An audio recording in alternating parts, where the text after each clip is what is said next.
Dahulu janjikan pemerintahannya bebas korupsi, Puput dan Triana kini malah jadi tersangka kasus suap.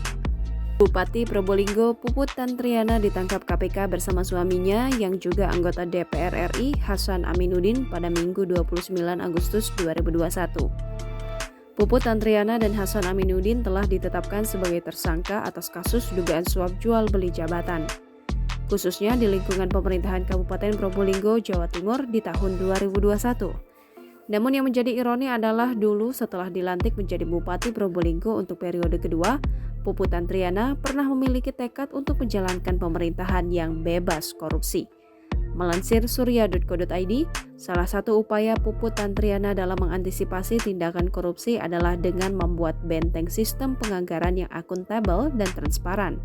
Bahkan, Puput dan Triana berani menjamin bahwa tidak akan ada celah di pemerintahannya untuk melakukan korupsi dalam kurun waktu 5 tahun selama ia menjabat. Tak hanya itu, istri dari mantan Bupati Probolinggo ini juga menuturkan akan melakukan penguatan pelayanan publik yang berbasis IT. Karena dengan memanfaatkan IT, maka bisa memangkas celah adanya pemungutan dan kecurangan. Puput dan Triana pernah menyatakan bahwa sosok teladan kepala daerah adalah tonggak utama dalam pencegahan tindakan korupsi, sehingga kepala daerah harus memberikan contoh yang baik untuk jajaran pemerintahannya.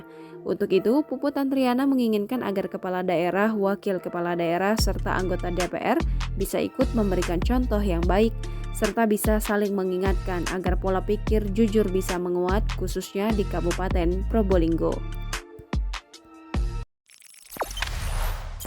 Jangan lupa subscribe, share, komen, dan like ya!